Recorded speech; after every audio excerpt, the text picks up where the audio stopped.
Hello everybody, my name is Jenna and today I'm going to be doing a book to movie comparison. The book that I'm going to be comparing to its film is Jane Eyre by Charlotte Bronte, and because this one has like a million different adaptations, the movie adaptation I'm going to be comparing it with is the 2011 Jane Eyre version. There may be mild spoilers to Jane Eyre in this video, so if you haven't read the book or if you haven't seen any of the adaptations, maybe don't watch this one just in case. So let's get started. So to start with, I'm going to be talking about the novel. Now I read this one this year for my class at university and I absolutely loved it. Although the writing style definitely does take a little bit of getting used to, I actually ended up listening to the beginning of the book on audiobook simply because the beginning is not the most exciting part of the novel. In fact, it's kind of one of the most boring parts. I found myself really struggling to get through all of the chapters at Lowood Academy. So what I did was I listened to the audiobook, and then once Jane got to Thornfield Hall, Thornfield Hall, and it's one of the two, but once she got there I stopped listening to the audiobook and I started reading again, and it just made it really easy to get into the story, made it really easy to get into the world,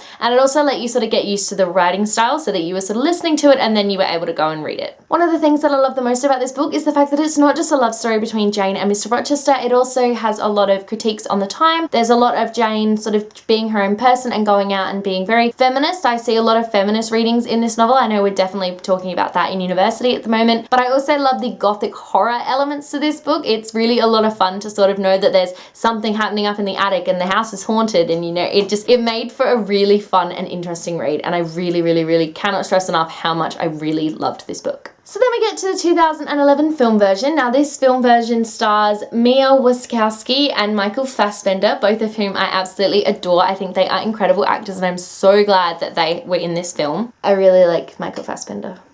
I watched the film because I wanted to be able to connect with the characters more for my university assignment, and I found that I actually really did enjoy the film. It was definitely different from the book, and I'll go into that a little bit more later on, but the film itself was a lot of fun and it was a really nice, light-hearted film. I will say though that Mr. Rochester was kind of a douche in this movie, and he did sort of have me wondering if he was a douche in the book and I just didn't realize because of the way it was written. So I asked a few of my friends and apparently he was, and I just didn't notice, so that's sort of all on me. But once I found that out, I really started to enjoy the film. I definitely loved Mia and Michael's performances. I thought they were fantastic as Jane and Mr. Rochester. They were basically exactly how I imagined them when I read the book. There's one scene in particular that definitely stands out for me, and it's sort of towards the end of the film, so I'm not really going to go into much detail, but basically it's a scene between Jane and Rochester. It's on sort of a staircase and then also in Rochester's study, and it's a really nice scene, and for me that was the moment where I really saw how much Rochester actually did love Jane, and for that to be in the film, I didn't really get that in the novel. Like, I knew that he did love her in the novel, but I didn't really get that until I watched the film, so I definitely loved that scene, and a lot of other scenes, but mainly that one. So there are quite a lot of differences between the book and the 2011 movie, but I have narrowed it down to the 4 big ones that I think had the most impact on the story. So the first big difference is actually the storyline itself. So while the book follows a very linear progression from Jane's childhood through her schooling years to her time at Thornfield to her time at Moor House, the movie doesn't. The movie sort of starts with her time at Moor House and then is sort of told in flashbacks to her time as a child, to her time at Lowood and her time at Thornfield. Obviously we spend the most amount of time at Thornfield Hall, considering that is sort of the big crux of the novel. It's where Jane falls for Rochester. It's where Jane sort of comes up against this mystery. It's where she sort of really finds herself, and I really love that they definitely gave a heap of time for that to the film. I think the book sort of did that better. It was definitely annoying at first to have it sort of flashback between Moor House and her childhood because I didn't really know who was who. The only reason I did was because I had read the book, but I did sort of get used to it after a while and I sort of started to figure out who each character was. The second big difference that I saw between the two is the fact that Jane's childhood is definitely a lot smaller in the film than it is in the book. So in the book we get quite a bit of time dedicated to Jane's childhood and also to her time at Lowood Academy, which is great. I really loved it. It was a little bit slow for me. Like I said, I had to listen to the audiobook in order to get into it, but once I did, I really found that I enjoyed it. I really connected with Jane as a child, and I definitely think that that helped to shape her as a character for what we were going to see in Thornfield. Unfortunately, we didn't get that so much in the film. We barely even got to see the Red Room, which of course has a huge impact on Jane in the novel. And we also barely got to see any of Jane's friendship with Helen Burns in the film, which is definitely a shame because that is one of the things that sort of shapes her and definitely cements. It's a really big, important event in the novel, what happens to Helen and their friendship together. So to not have it in the film was a little odd and definitely felt like something was missing. The third big difference I found was the time that we spent at Moor House. So Moor House is where Jane sort of goes after she leaves Thornfield Hall, and I find it really interesting that when I was reading the book, I actually sort of skim read the Moor House scenes. I didn't think they were very interesting. I got really annoyed with them after a while, but then when I was watching the film and we actually didn't spend too much time at Moor House, I found that I really missed those scenes. So I think it's a bit of a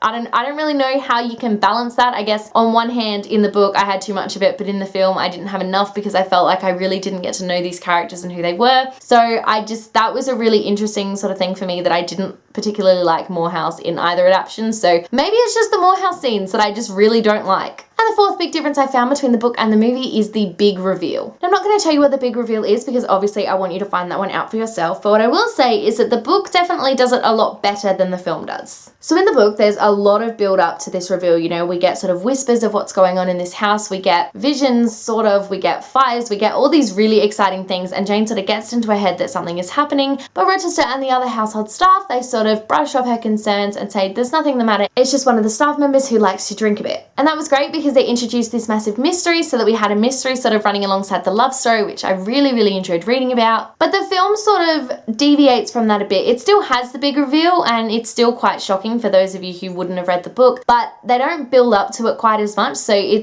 while it's shocking, it doesn't really have that big impact, or at least I thought that it didn't have a really big impact. I don't know if it's because I had read it before or because I knew what was coming, but I found that I was really disappointed with the big reveal in the film as opposed to when I first read it in the novel. And one of the reasons I think I didn't enjoy it as much in the film, because it meant that the film had more of a focus on the love story rather than on the gothic horror sort of aspect of it. And I know that the book also has a really big focus on the love story as well, but the gothic horror is always there, and it's one of the things that I love the most about the book. So if you had to choose between reading the book or watching the film, I would definitely recommend to you to read the book. It takes a bit to get into, but if you listen to it on audiobook, you'll find it a lot simpler because someone reads it to you and you don't really have to think about it. I would only recommend watching the film after you've read the book, because if you just watch the film, then you're not going to get the full story, and that's a shame because this is a really great story that I think everyone should read. Thanks for watching. Let me know in the comment section below if you have read Jane Eyre or if you have watched any of the films and what you thought of them. If you like this video, be sure to give it a huge thumbs up and don't forget to subscribe to my channel so you don't miss a thing.